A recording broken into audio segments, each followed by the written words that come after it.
Welcome to the second of the educational forum sponsored by the Tom Green County Democratic Party. I'm David Curry, chair of the party, also Cornerstone Builders and a few other things around here. But these are not designed to be political. The only political statement I'm going to make is, I have a little Donald Trump in me, and I'm sure you're all here because you love me. I'm sure that's why this crowd is here, is you love me. And I see two or three people out here that I know are solid Republicans and that God has come down and showed them the light. I want to shout out and praise God on that one thing. And then we'll move on. I do want to introduce one special person, just to embarrass her. My granddaughter Ashley, would you stand up in your chair? She went on TV with me yesterday. Hi Ashley. She came from Dallas. And as I said, this meeting in many ways is about Ashley. What kind of world is she going to grow up in? I'm 63, they're going to take me to Paint Rock, I hope 25 or 30 years from now, and stick me next to Daddy, Granddaddy, and Great-Granddaddy, who are all over there in Paint Rock. But Ashley's got her whole world ahead of her. And really all of these that we're doing. The next one is July 7th, and it's on the Affordable Care Act. I can't tell you the speaker, but Dan Schultz, who had been at Shannon and head of the Texas Hospital Association, is helping me line up that speaker. Thought we'd have it done today. Dan can't do it, but he's excited about our doing it. And then we'll do one on Social Security and Medicare. And then we're going to do one on public education. Ashley goes to public schools in Dallas. I truly believe in public schools, and Dr. Caroline Bonds will be speaking at that one at this same room, September 1st. And Charlie Johnson, head of Pastors for Texas Children, and then we'll do one on voter ID laws. And then if people are enjoying them, we'll keep going. There's lots of things that we need the truth about. Immigration, for one thing, and many, many other things. So I will shut up. Thank you for coming. So I just want to say a word about General Hawkins. He grew up here in San Angelo. Many of you know him. Graduated from Central in 1973. Graduated from ASU in 1977. Ran track there in ROTC and spent 37 years in the Air Force, reaching the 3-star general, lieutenant general, the very upper echelon in our armed forces. I had the privilege of building his home. A great honor. My wife and I went to his retirement ceremonies. He and Maria are just one really outstanding people. And he's doing this for no pay. But we'll tell you what we did last time for the Interfaith Alliance and Baptist Joint Committee. I said, if you'd like to make a donation, you can make it over here. Well, General Hawkins is a missionary. He has a ministry to Haiti. They'll be doing a mission trip in August. And I told him to be sure and talk a little bit about this. So there is no charge for this, but if you would like to show your support, you can put something in that basket over there or write a check to Ezra Ministries. And for the handful of you that really appreciate the Democratic Party doing this, I'd appreciate you thinking about writing a check too, since we don't have any money. Now with that, I'll be quiet. You are here to hear one of the finest men I know, General Ronnie Hawkins, educate us about what we don't probably know very much about. And I'm excited and I'm very appreciative that you did this, General Hawkins. Thank you.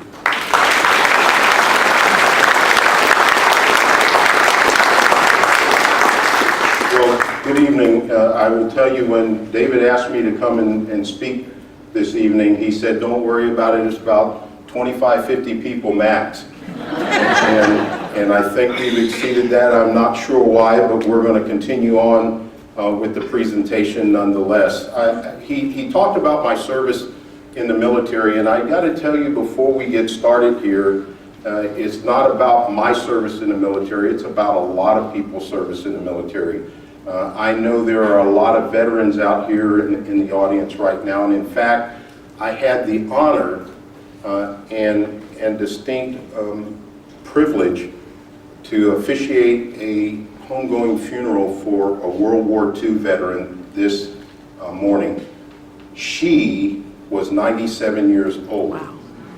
A World War II veteran, African-American female that had served in the WAC and had come out in 1947 at the end of the war with many ribbons and campaigns. but I honor the veterans that are here as well. I tell you, I appreciate your service, what you did and have done for our country.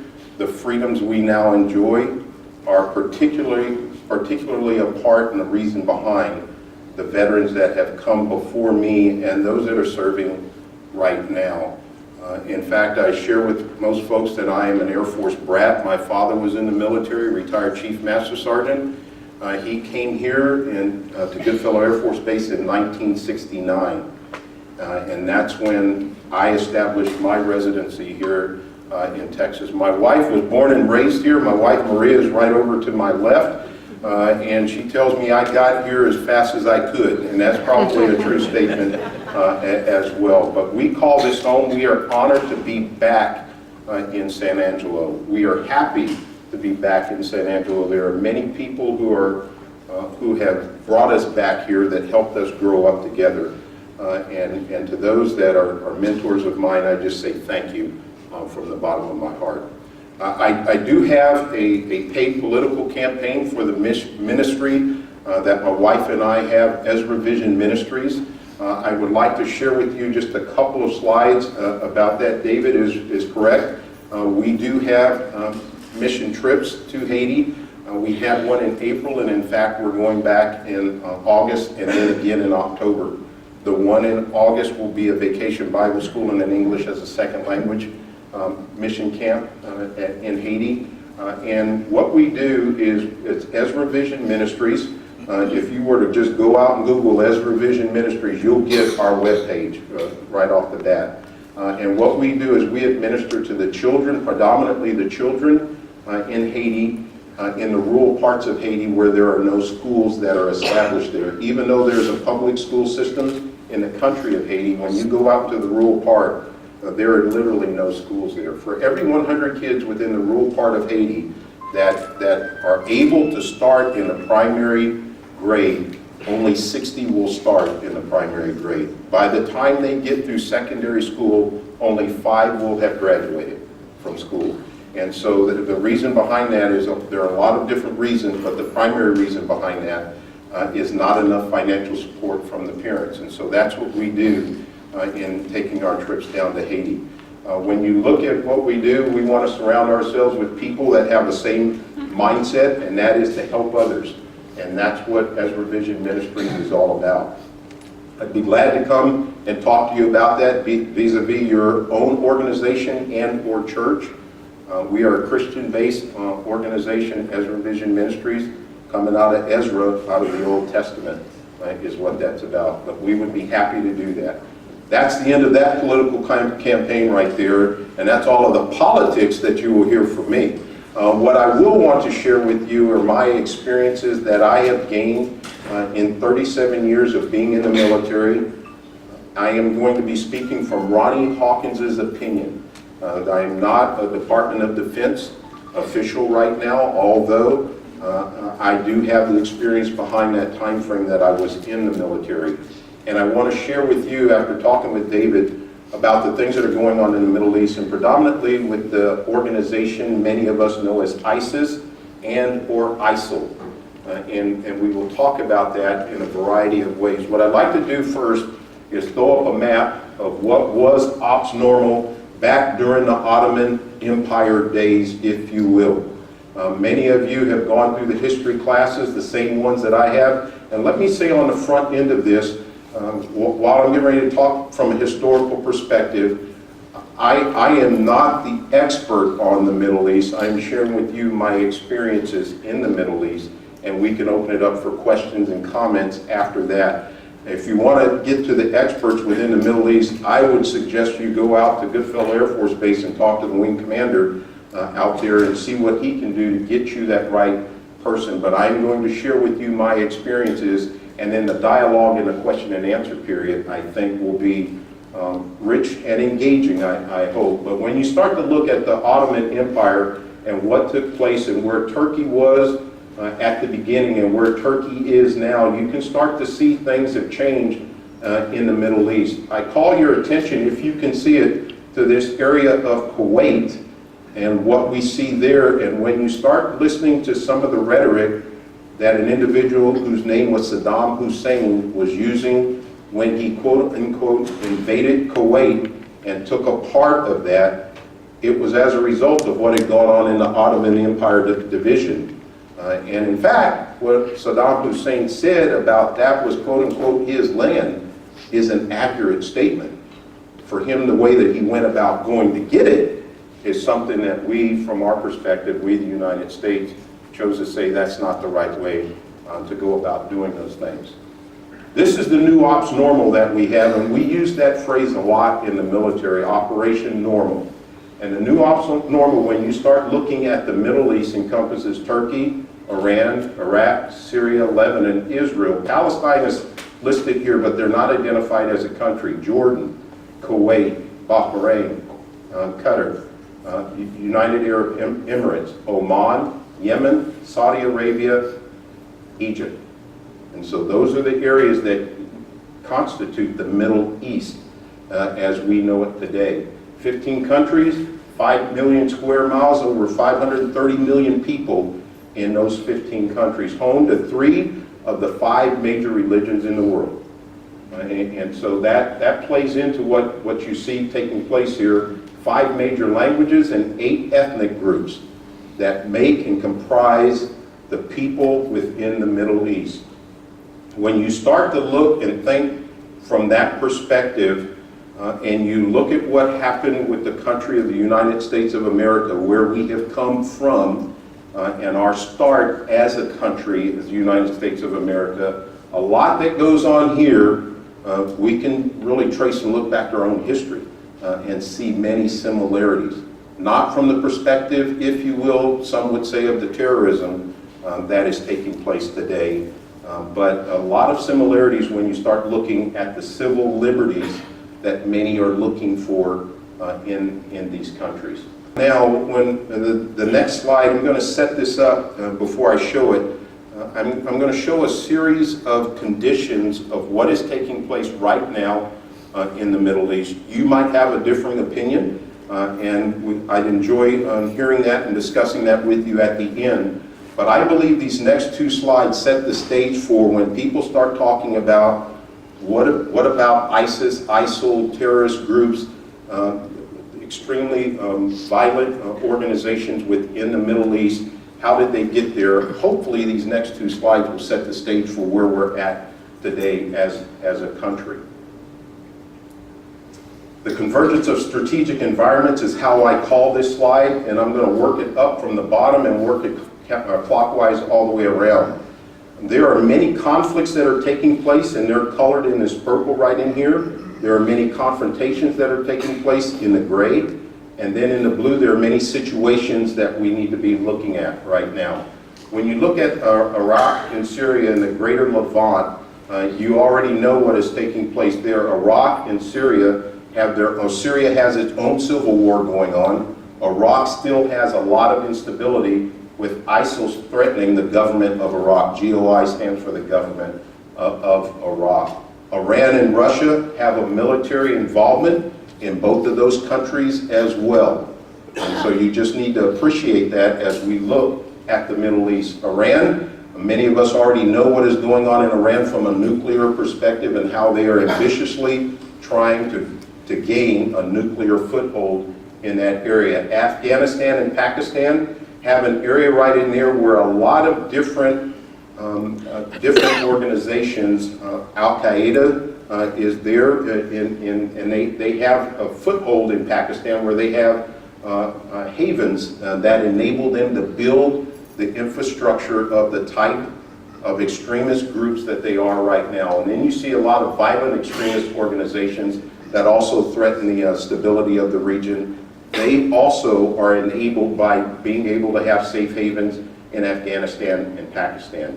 Yemen has its own civil war right now. It's at a state of collapse, many would say, and it's fractured in its existence right now.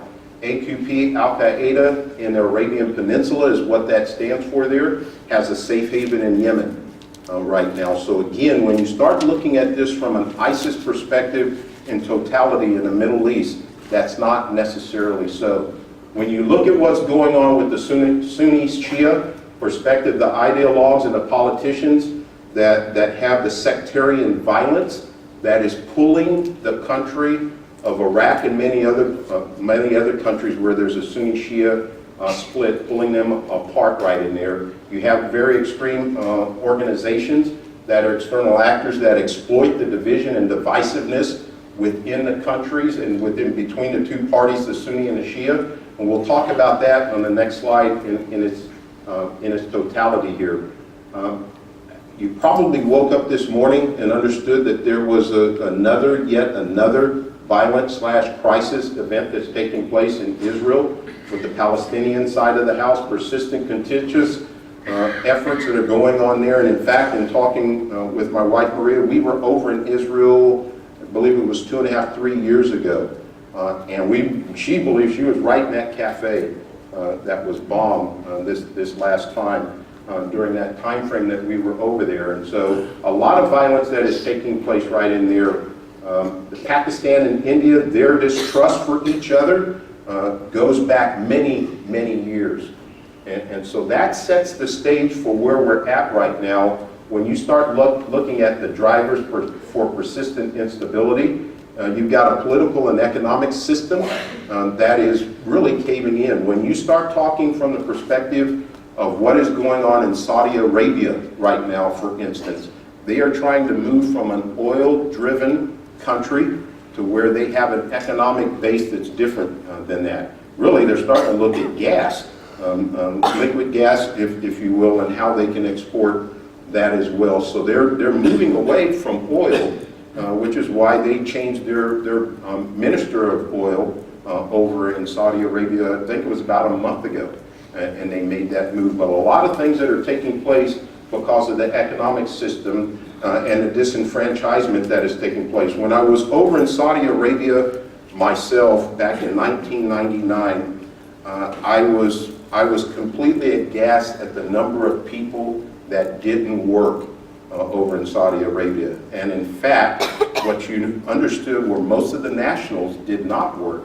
They imported the people to do the work in many of the Middle Eastern countries right now because they just don't do it, and they didn't feel like they needed to do it.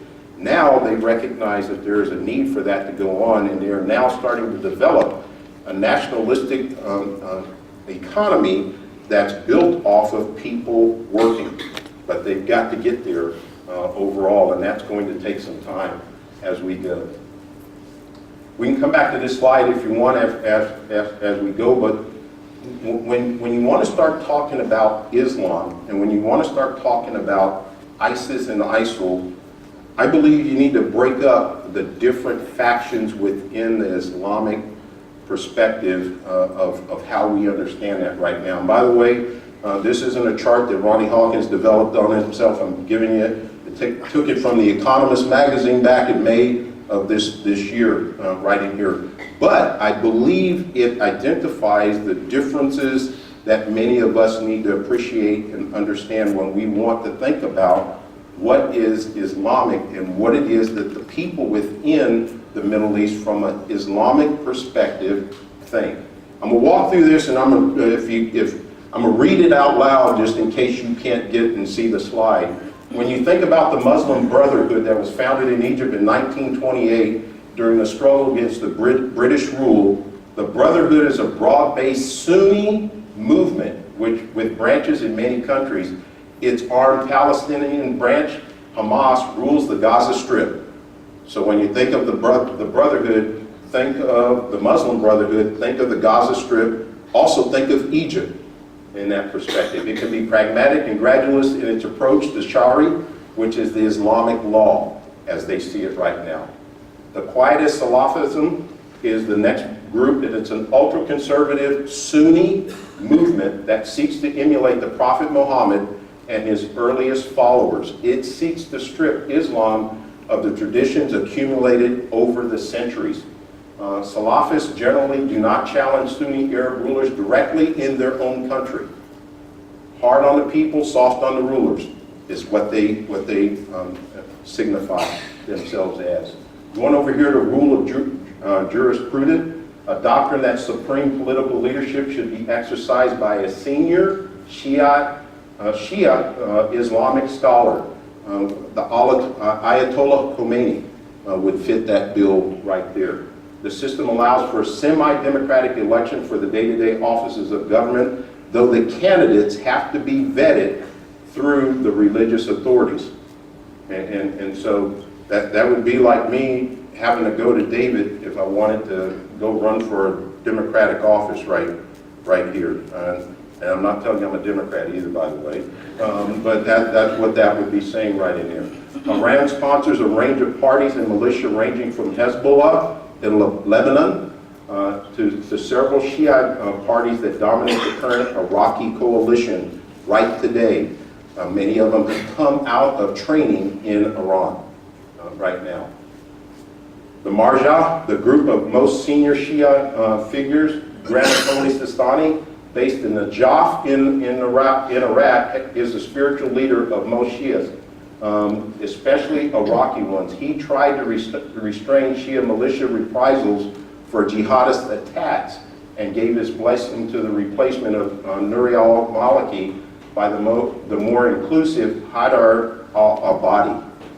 An undeclared battle for the succession to the 85-year-old cleric has started as a result of him moving Maliki out, or giving his blessing for Maliki to move out. And then finally, the Salafi Jihadism is Al-Qaeda and Islamic State, among others, have elevated violent jihad as the main pillars of Sunni Islam. So this is a Sunni group that doesn't like the Shias, okay, if you can understand that. They typically denounce elections as placing man's law above God's.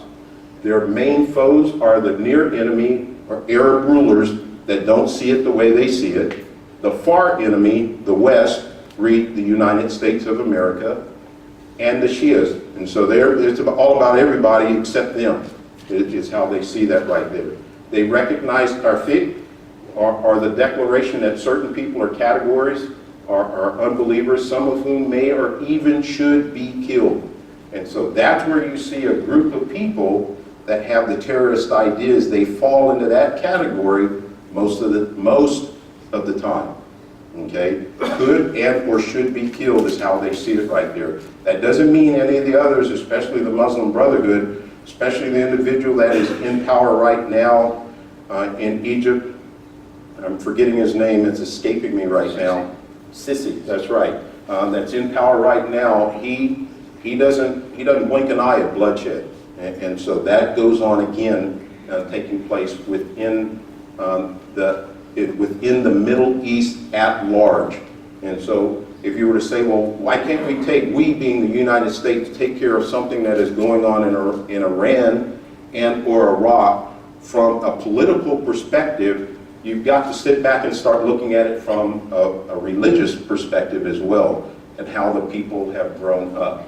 So this is that new world order that I talked about before, and what I want to qualify this as we get ready to open it up for questions that you might have. When you look at the individuals that are leading these different extremist violent organizations and or ISIL, Al-Qaeda, and AQP, be it in the Arabian Peninsula, you need to look at their age. And when you think about what happened when Russia invaded Afghanistan, those men were young men at the time.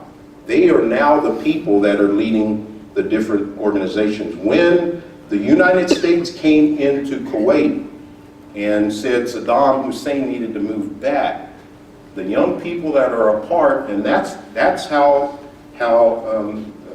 we got into the rift with the different factions within Saudi Arabia at that time, because they were young people at that time, and they saw us from a hegemonist perspective. In other words, we, the United States, trying to impart our rule on their country from a political perspective. Remember, I just told you, a lot of this isn't about politics to them.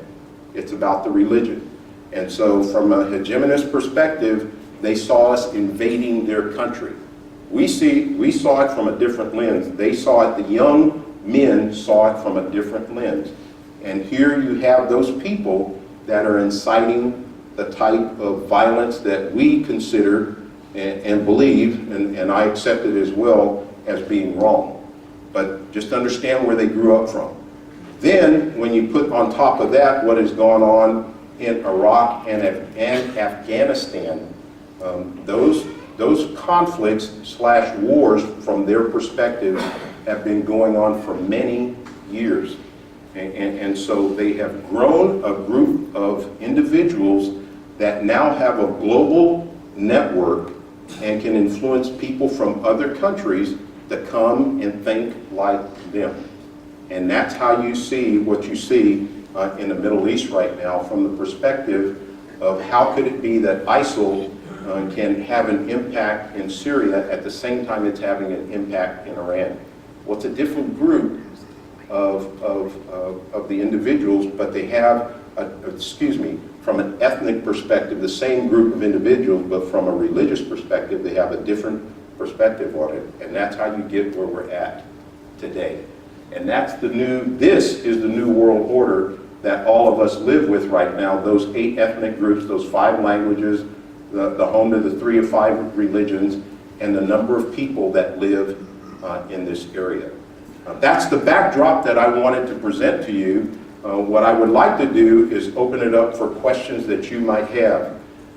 To give you a perspective on why it was that I started studying the Middle East and got interested in what was going on. Back in 1999, I received an order / directive to go over to Riyadh, Saudi Arabia, for a year's time away from my family. And while I didn't like going away from the family, I was willing to do that from the military perspective and had no problem doing that. What came as a surprise to me was when I landed there and the individuals from customs within Saudi Arabia, they took my Bible from me. And I said, this is not good at all. And after that time, from that time frame on, I wanted to know why I was stepping foot in a country that wouldn't let me keep my Bible. So that's my drive for having learned what I've learned and look at how I look from the perspective of what is going on in the Middle East right now. 1 year over there in Riyadh, 1 year over in Baghdad, back in 2007, from 2007 and 2008. All of our sons have been over in one area or not in the Middle East, and we know many people here who have sent their sons and daughters or loved ones into that fight too. I believe it's important for us to know what's going on there and understand we can't politicize everything when they're looking at it through a different lens, and that lens, and different religions on top of that. I will close with this. In talking to some of my comrades who are still in uniform, one of the things that they being the people over in the Middle East are watching is what is taking place in the United States with the primary elections. They know it more so than we do, what is taking place, and they're watching it to try to figure out who is going to be the next leader in the United States. They're listening to the rhetoric, and I will use that term on the positive side. They're listening to that rhetoric, and they're interested in who the next leader of the United States is going to be. All of them are, bar none. And so we've got a challenge ahead of us. We as an American people have a challenge ahead of us, and we won't be able to fulfill that challenge from an isolationist perspective. We need to stay involved. How we stay involved is something that we can talk about and debate on. So let me open it up for questions that you might have based off of what I presented and or what you heard. Yes, sir. Let me try to, go ahead. What was the nature of the violence between the different factions of Muslims before oil was a factor? Okay. The nature of the difference between the Sunni and Shia go back to how the trail of the successor for Muhammad is about. And I can't give you the basics, but it comes down to that. Who was the true successor with Muhammad's death? That's the nature of the difference between the Sunni and the Shia. And when it gets back to it, it's all about that Sunni and Shia. When you saw those different, the Brotherhood and all, you're either a Sunni or Shia. And that's the true nature of the violence as we see it right now. And the fighting comes down to who wants to be in control. I zip past it, and this quote right here is very interesting here. It is often said that Shias cannot believe they have won power, and Sunnis cannot accept they have lost it, which perhaps makes the strife more vicious. And I got to tell you, when I was over in Iraq, I couldn't even fathom why people were killing each other over something like this. You know, David said it somewhat tongue-in-cheek. We have right now a Republican and a Democratic Party. We have Catholics, Protestants, and whatever, but we don't kill each other. Now, we can take this back a number of years, and we can talk about what we have done from a religious perspective ourselves, if you will. But that's what the nature is. Does that answer your question? Yes, maybe we put too much emphasis, maybe I put too much emphasis on the oil economy. He's wondered if the oil impacted this when they found oil, how that kind of changed. I don't know that I can answer that question right now. I will tell you this. I know that the Saudi Arabia government knows they've got to get away from oil being their major way of life. They know that right now. I'm going to try to carry this around to different sections of the room because there's a lot of questions, but I'm going to let you go first, young lady. Are you optimistic in terms of the U.S. and a relationship with these countries in view of the fact that we do have different views related to their religion? My optimism is such that I believe in the United States of America and what we stand for. Where I have a concern is when it comes time for the country of the United States to have the backing that it's going to take to get some of this done. I'm not sure about that right there. That doesn't mean I'm not optimistic about the outcome. It's going to be interesting in the intestinal fortitude that it's going to take for us to get there. We have not been tested to that limit yet. A generation ago, before, when I was talking about the World War II generation, they were tested to that limit. I don't think the United States of today appreciates what it means to go to war. We just don't. That doesn't mean people are ignorant. I just don't believe we appreciate it and what it takes. Did our going into Iraq and Afghanistan help or hurt, in your opinion? Are there reporters in the room right now? There's a whole bunch Well, of I just them. kind of think that's a pretty big question. I can't say that it hurt. I will not go there. Having been over in Iraq during the part of the time that we knew as a surge when General Petraeus was there as the leader, whom I have a great amount of respect as a soldier and a statesman. It was important. It was important to get that violence level down, and that happened.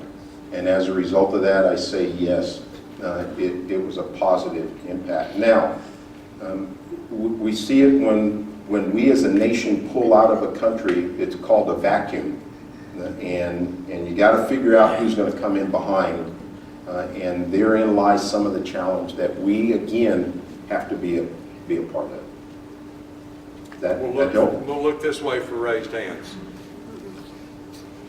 Okay, there's a couple right there. When the Marines took Fallujah, it was a really hard battle. Tough, Okay, but use this so others can hear you. When the Marines took Fallujah, it was a hard, long, and tough battle. When we pulled out, the ex-Saddam leaders took over all the equipment, all the guns, and went over and started ISIS. What was the benefit of that pullout? I don't know that I could tell you what the benefit of the pullout was. Okay, hang on if I can. The question that was asked when the Marines took over Fallujah, it was a long and a hard battle.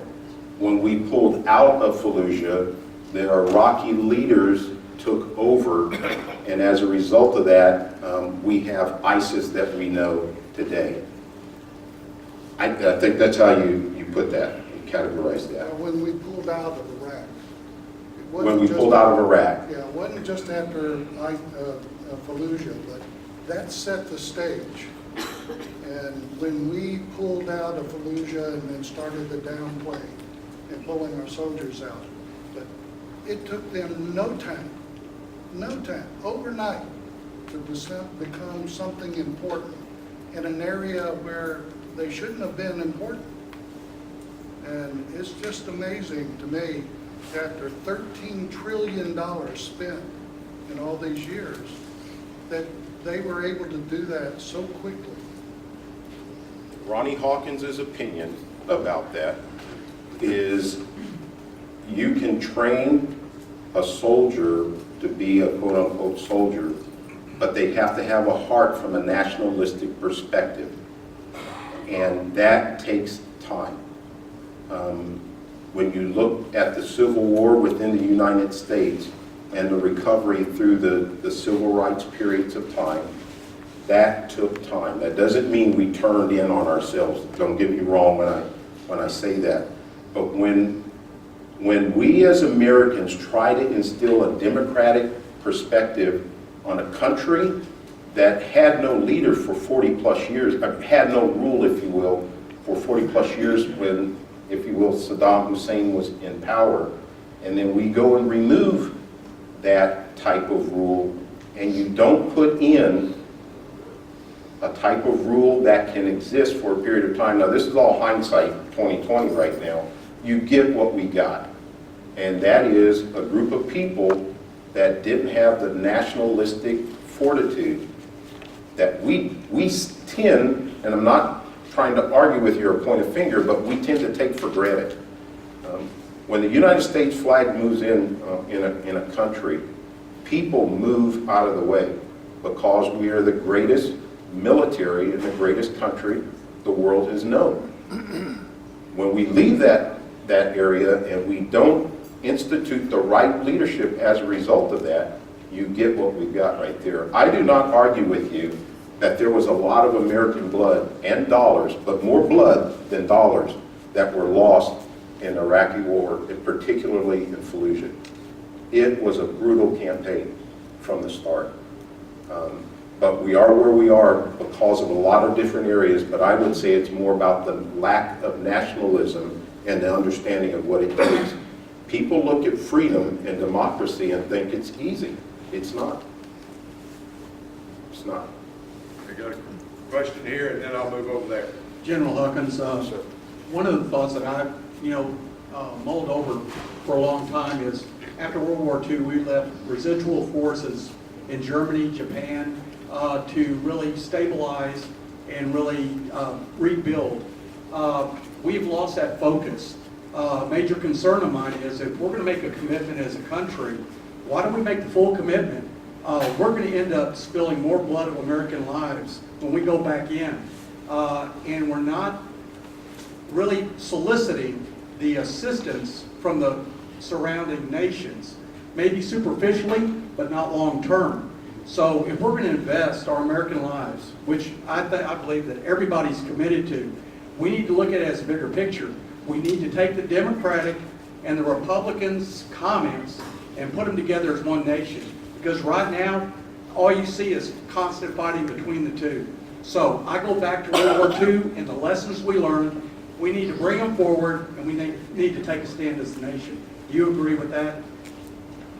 I agree that when it's time for us to relinquish control to the country that we're in, wherever it might be, there needs to be a process for how we look at the withdrawal. And complete immediate withdrawal is not a good option. However, as I said before, I will tell you the American people do not want American troops on the ground in other areas of the world right now. It's just we just don't, and I think it is a political issue that we've got to address. But overall, I would submit to you again, this is Ronnie Hawkins' opinion, we had a military at war. We did not have a complete country at war. And there is a big difference. In World War II, we had the whole industrial base right behind it at war. I'm not sure we went there this time. That doesn't mean I don't support the American democratic process right there. I think I'm going to come around and tell you I agree with what you're saying, but it's going to take a lot of work even on our side to get that turned around. We had the catalyst during the start of World War II when Yes, sir. Pearl Harbor was bombed. Yes, sir. We had the same thing when 9/11 occurred. I think most everybody here can tell you where they were that day when that happened. But the commitment to declaring war was not in place. That was a big difference. The other thing that, my other question, and thank you for answering, sharing your thoughts. My other question is, if you look at Iran, the former Persian Empire, they are committed to moving forward. So what is our stance finally going to be when they come straight out and declare Israel or the United States as their enemies and their pledge to seeing the downfall of it? Where are we going to take a stand as a country, in your opinion? I don't know that I can answer that, and it's not because I'm trying to shy away from it right there. There are just, I think we're going to take the stand, and I just don't know what the reaction is going to be and what the form of the stand is going to be, if that were to occur. Okay, I don't deny that Iran is looking for that, or looking at that, but so is Russia. Look at what's happened with Russia, with Putin, and what he has done in the stands of sorts, and what he is doing in Syria right now, and continues to do, even though he said he's pulling out. There are a lot of different angles that we've got to look at when you look that way. But it's something that we've got to do. And again, I'm giving you Ronnie Hawkins' opinion. Thank you. Yes, sir. General, and what's your opinion about how was Saddam Hussein holding Iraq together? How was he doing it? He was holding Iraq together through fear, is what he was doing, through fear. Oh, through fear. And, yes, fear and intimidation is the main basis for what took place with the Saddam Hussein regime. Okay, and you know, I don't subscribe to that by any stretch of the imagination. By the same token, when you remove somebody like that and you want to put somebody else in power, you better put somebody else in power, like I'm saying, that has the backbone to do it and has the support of the people as well. We as a nation, and again, I'm speaking as an individual, we as a nation can't afford to put in an individual that we would classify and is commonly classified as a puppet. It's just not going to work. You've got to have somebody that has the intellectual and constitutional capacity to get the work done. And that hasn't happened. Thank you. General, are you kind of saying to go from that kind of fear to a democracy is too big a leap? No, that's I not mean, what I'm. That's but not that what I'm sounds saying. like a big leap. Well, what I'm saying is that years of being under that kind of oppression, and then to just instill a quote-unquote Western democracy on top of that doesn't necessarily work all the time. And we've got to be careful about instilling our ideological perspective of how a democratic process, not Democrats, but a democratic process takes place. We just got to be careful about that. And again, I will remind you, this country took time to get where we're at itself right now. It didn't happen overnight. It did not happen. Okay, and then I'll come over here. Yes, sir. It seems to me that we've been backing up the wrong people in many cases. Because what happened over there has been happening over there for some reason or another. These people are mad because the governments are just taking advantage of them and not helping them. If you look back into Hitler, we didn't pay much attention to what he had to say until he got up and ran the government. In the Philippines, the same way. Marcos, we're giving him millions of dollars, he turn around, come and spend it over here in buying properties for himself. It's been happening in Vietnam the same way. We backed the wrong government. And to me, it looks like we just follow the people that are running the government, even though they're cheating their own government, their own people. And that's one of the reasons that all these people are against their governments, and you have enemies. Because I have seen it here in this town too.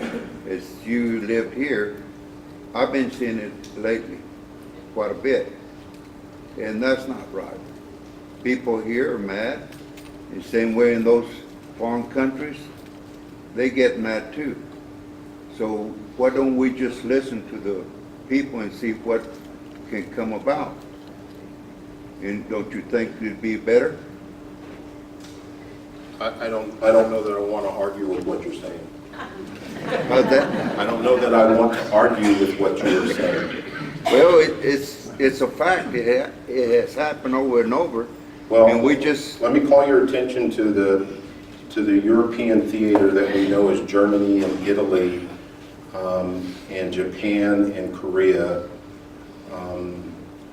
and Kuwait, and the United Arab Emirates and Bahrain. Those are countries that the United States has also supported, and they're doing quite well by themselves right now. You look at Israel. That is a country that the United States supports, and they're doing quite well by themselves right now. So I would not sit here and say that every country that the United States has supported has gone south, and I don't mean to infer or insinuate that. But I will tell you, there are times when we as a nation don't think through like we should, and this is hindsight in 2020 perspective taking place here. You get into the situations that you're talking about now. From a perspective of San Angelo, Texas, I also don't know that I would put that in the same bucket and paint it with the same brush that we're talking about from a world perspective. That doesn't mean that there isn't wrong going on in San Angelo, Texas, and there's not things that don't need to be corrected. But I would not put San Angelo, Texas in the same bucket with Iran, Iraq, Syria, Yemen. I wouldn't do it. let me say something. This Sure. actually happened to me in '08, and it's going on. There's always some corruption in the government. Oh, I didn't say there wasn't Okay. corruption in the government. And this happened to me. They took me Are there any to court. politicians in here now? I already got the reporters. Okay. But all I'm telling you is, and I think we need to go to someone else right now in a minute, but all I'm telling you is that what is going on in those other parts of the world that you're talking about is not taking place in the United States of America.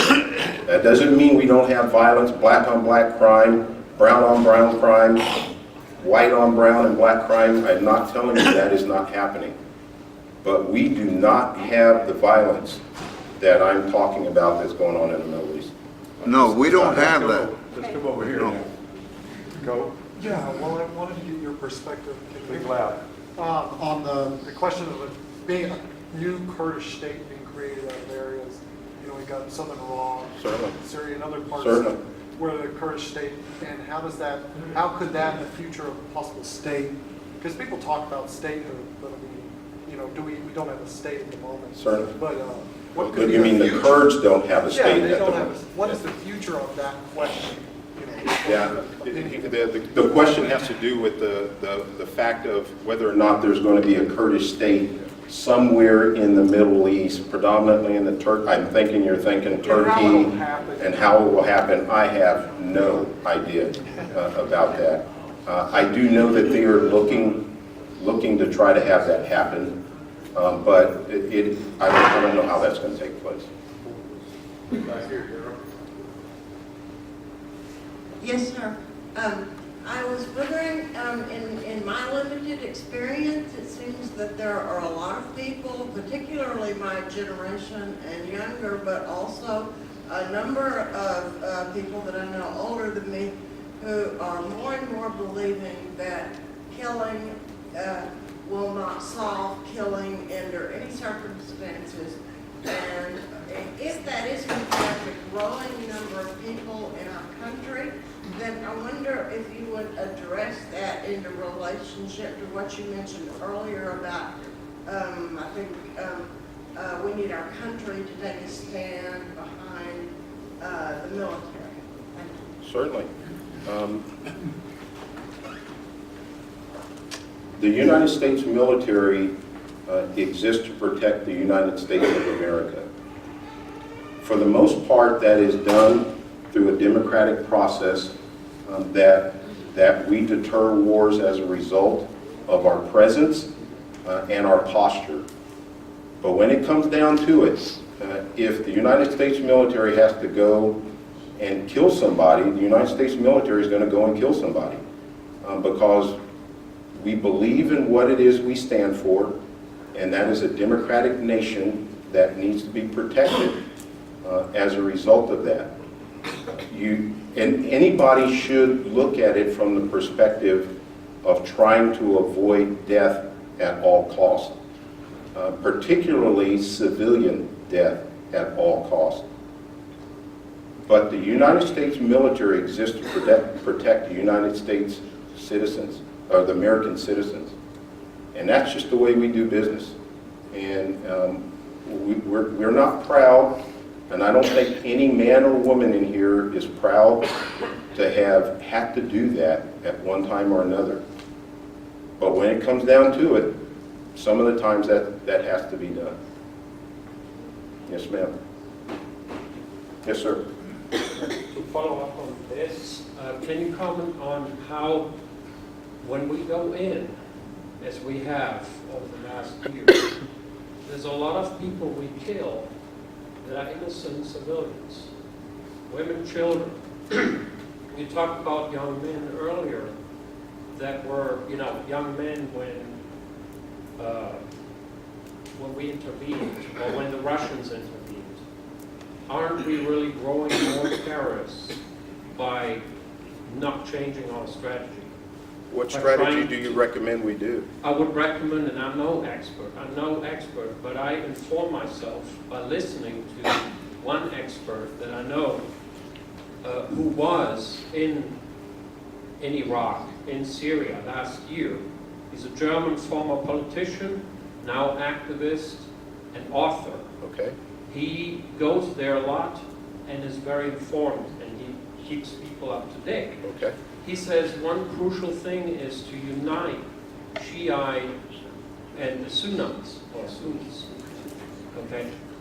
And the moment we keep throwing bombs, the ISIS or ISIL terrorists, they escape these bombs. They go into the mountains.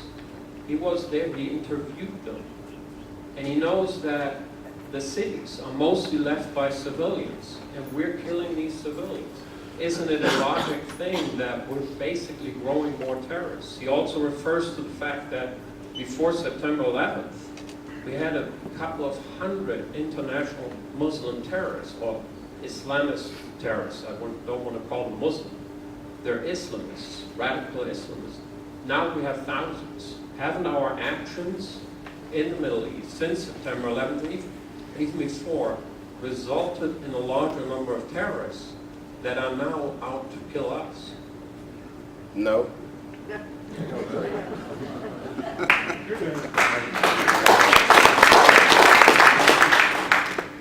Next question. Mr. Hawkins, we're very fortunate to have you here speaking to us because you've been over there and you can see things. You've been there, and it's very objective what you're sharing with us. It's something that's really concerned me. In fact, it's more of a concern, it's a passion.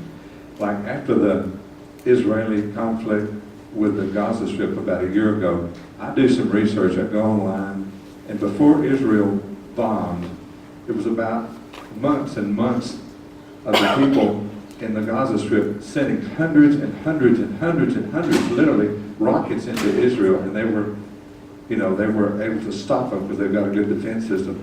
And then Israel responded by bombing, and before they bombed, they dropped hundreds of thousands of leaflets warning the people to get out of these certain areas where they were going to bomb, because that's where the rockets were.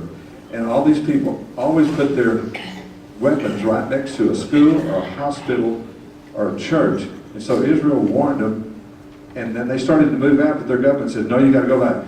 And then Israel, the next step, they came in and dropped some bombs here and there. There were just loud bombs that weren't destructive to try to scare more people out of that area. Then the third thing they did, they went around and bombed the least populated areas. Then the last thing they did, there were people moving out all the time, but they all didn't get out. Then they had to go and bomb where the rockets were, because they were tired of those rockets coming over. And then the media gets up and puts, all of a sudden, they portray a picture of, all of a sudden Israel just attacks them as though they didn't have a reason. But the reason is they really didn't have a reason, and they were very merciful, and they didn't commit any war crimes. They have a higher level than we had in the Second World War when we signed the Geneva Agreement in warfare.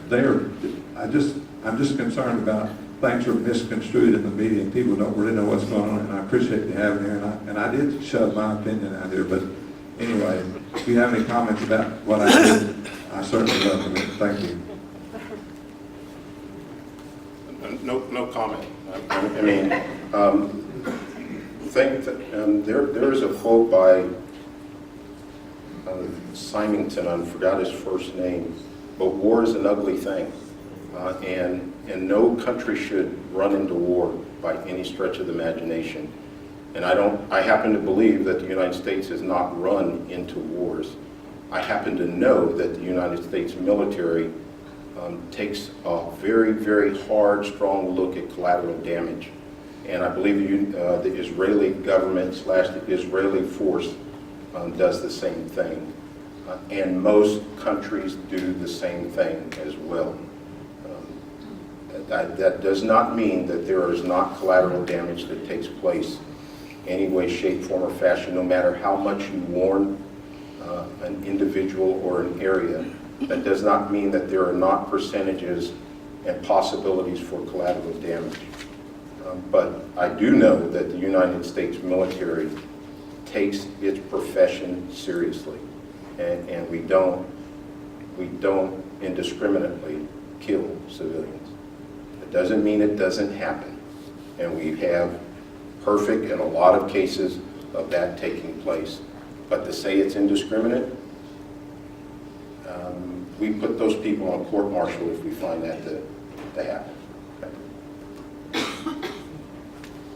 General, as I saw the first map on the Ottoman Empire, I felt like we were going to discuss the rationale that most of the radical groups use these days of the Sykes-Picot Agreement, which came prior to World War I, and then of course to prevent an alliance between Germany and Turkey. Number one, my first question is, do you think that is a valid argument? And then number two, there are people who sympathize with Palestine and will say, well, that Sykes-Picot Agreement created a problem where Israel moved back into their homeland, and so Palestine should have a right to retake that area. Do you consider that a valid argument? So those are my questions. I consider those arguments that we've got to look at. And again, from a nationalistic perspective, you can pull that string a lot of different ways, and it'll unwind the cloth. But predominantly in the Middle East that I have seen, it is from a religious / political / sectarianistic perspective within the Middle East right now.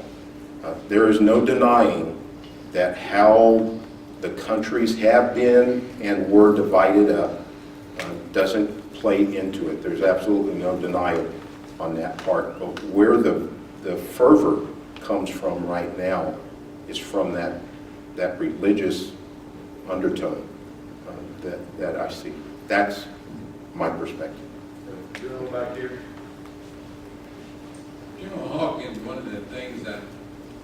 confuses me, or I think about a lot, is my answer might have something to do with the question he asked over there a while ago.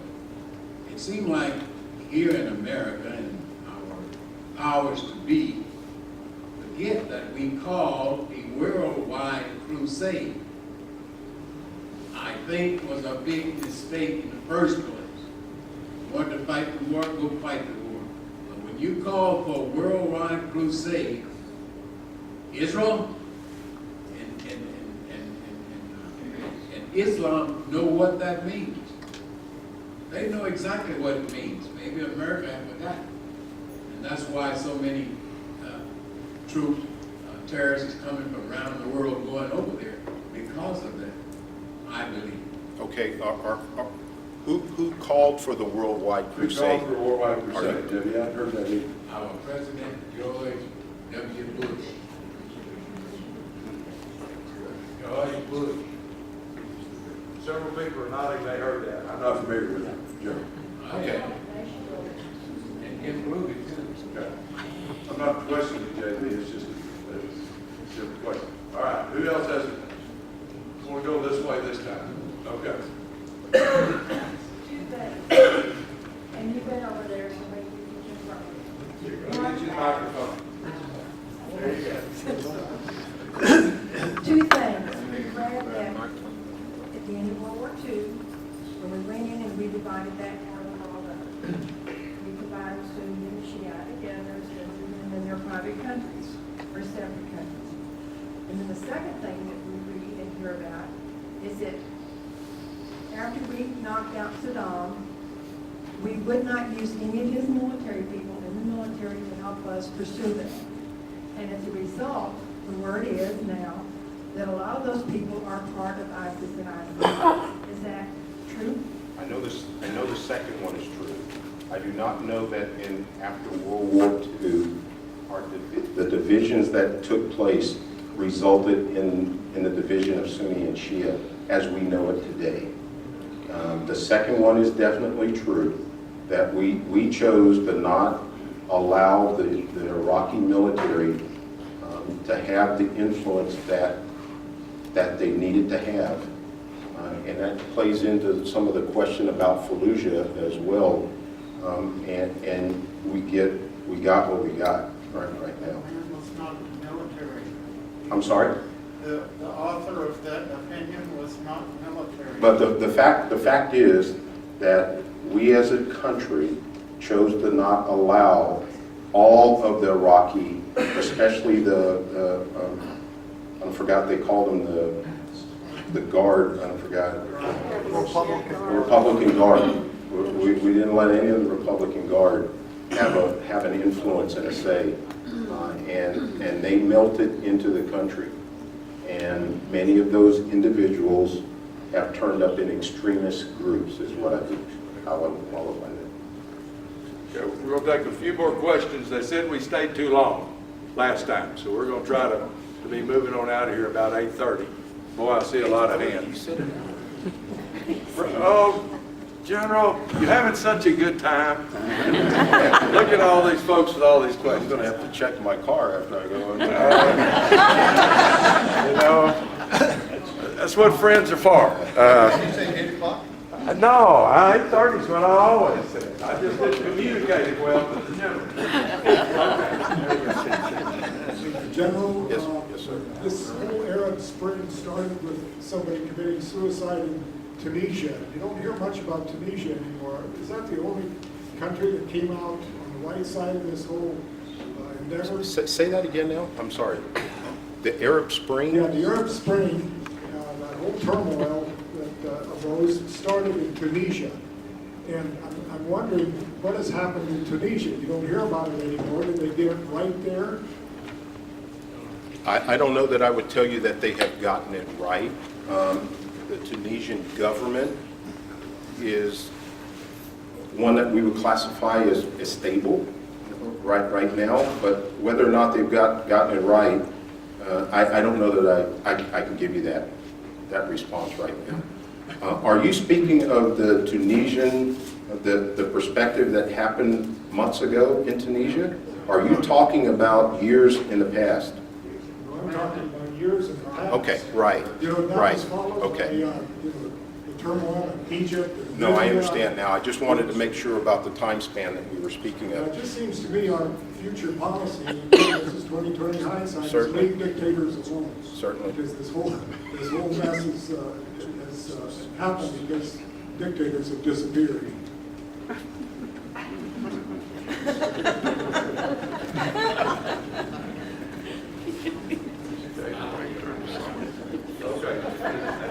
General Hawkins, I think what he's trying to say is that because these people have never lived under any kind of a democratic culture or government, that they don't know how to handle this. And what he's saying is that he thinks that probably, maybe a dictator is what these people need, for better or for worse. I mean, it's a harsh, terrible thing to say, but sometimes that's the only thing those people understand, is to have somebody just tell them, this is what you can do, this is what you can't do. You all start fighting, I'm going to send the military out, we're going to kill all of you. You know, it's kind of like the law of Judge Roy Bean, you know, we're going to have peace and we're going to have law and order in this place if I have to kill everybody. You know, if I have to hang everybody, that's what we're going to do. And, you know, it's a terrible thing. It is, and I think that's kind of what he's talking about, like leaving them well enough alone. It's kind of like holding your nose and, you know. Again, I think we can't categorize all of the Middle East Arab states and or countries over in Europe in that light and in that vein. That's not to say there haven't been dictatorial perspectives and rulers that have guided countries successfully in the past. And that is also not to say that the United States has always supported the right person. But when it comes down to it, when a country and the people within the country desire freedom, they're going to have what I called again that intestinal fortitude to fight their way through that. And when I say fight, I don't necessarily mean kill all of the time. But a democratic process in the history of the United States of America somewhat not proves it out, but shows it. It takes time to get there. It just takes time to get there. And we don't always do it right ourselves, by the way. So. Another thing I wanted to ask you about, from a woman's point of view. I can't answer that one. And this has to do with immigration. We're talking about letting, you know, a certain quota or number of Muslims come into this country. And I think that, to me, I worry about the way that women are treated in this culture, and they bring it into the United States or into our country. And to me, it makes it look, it legitimizes the behavior of the men to the women, and the women are so submissive to the men in this culture. And to me, it's very frustrating and almost an insult to all of us who have worked so hard to bring equality and in pay and in voting and jobs and things like that as a female. That we're, you know, my grandmother marched for the vote and carried my mother as a baby. And to me, that is important. And this business of the Sharia law, we've had instances of, you know, fathers and brothers killing their daughters and sisters and things like that. We've even had a few instances of that right here in this country. And it's very worrisome to me as a female. It's almost a kind of a threatening type thing. Okay. Okay. Have a response there? I can't argue from your perspective on what you just said. I would just tell you that when I listen to the news and I hear a judge in California give a man 6 months for having raped a young lady, we don't have it right. We don't have it completely right ourselves. When we look across campuses within the United States right now and the way women are treated, and they become the victim in those certain situations, we don't have it right now. When we look at the pay scale of most women that are at the C-suite level, and it is not the same as that of men, we do not have it right ourselves right now. That does not mean we treat women in the same manner that you just described, but we have work to do ourselves to get that done. And that's what we have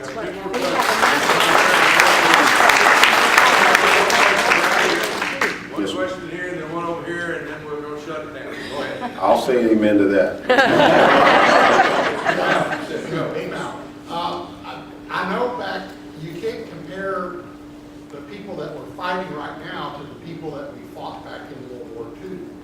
And I always, because these people are much more brutal, I think, than what we were, the troops we fought in Japan and Germany.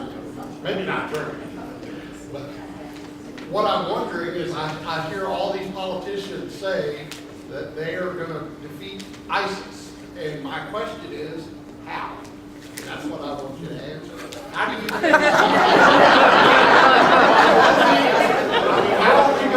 how can somebody say they're going to defeat this people? Well, the first thing we've got to start, the first thing we've got to qualify is politicians saying something and doing it are two different things. No matter the politician. Hundreds of people beheaded on a daily basis on the news. There has to be some kind of, there has to be something we can do about that. And I'm wondering, how, is there anything that can ever be done with people that you can't reason with? We have thousands and thousands of people in jails. We have more people in jail than anybody else in the world. Why don't you worry about that? Oh, I can take care of that tomorrow. Let's get Wow. let's get rid of all of them. Well, most of them were valid concerns, certainly. Go ahead, General. I'm going to let them do that. Let's go to the next question. I'm going to have one more question right here, and then we're going to shut it down. Go ahead. Big clap. I got everything. Big clap. General, recently, I've been watching a TGC about the Quran, and it was saying that Saudi Arabia, dated 2007, was turning out printing presses in Saudi Arabia were printing Quran that were putting into parentheses certain things in the Quran, like it wouldn't fight those who fight you, it was putting tanks, artillery, missiles, and then when it said fight your enemies, it was putting in parentheses Christians, Jews. So do you see them as really inciting terrorism? My comment would say of inciting terrorism as a country, there are again, how do I say this? We have to be careful about talking about how a country does things. I'm not sure Saudi Arabia itself, the leadership, was doing what you said. The fact that it was happening in Saudi Arabia, I'm not sure I can argue that as well. But what I can argue is similar things are happening in the United States as well. Misinformation and misprint takes place here, just like it does over in Saudi Arabia. But I'm not ready to, again, say that's the Saudi Arabia government. And I don't know, that's not to say it's not true, but I don't know that it has happened that way. I've not heard that. I've heard of the printing going on and the misprinting, if you will, in the Quran. But I've not found that to be substantiated that the Saudi Arabia government supported that. Was it taking place in Saudi Arabia? Yeah, I've never seen it. The answer, no, that's a rhetorical question. The answer is yes. Did the Saudi Arabia government support that? Haven't heard, haven't seen the substantive information that would support that. All right, folks, we're gonna shut down because we're supposed to be out of here, and I've got to get it cleaned up. Thank you so much for coming. It is very enlightening, to say the least. I just want to mention that up there with all those religions, as someone that believes the First Amendment's what makes America America, just keep in mind all that religious. We don't fight wars here over religion. And let's protect religious liberty for everyone. Thank you for General Hawkins.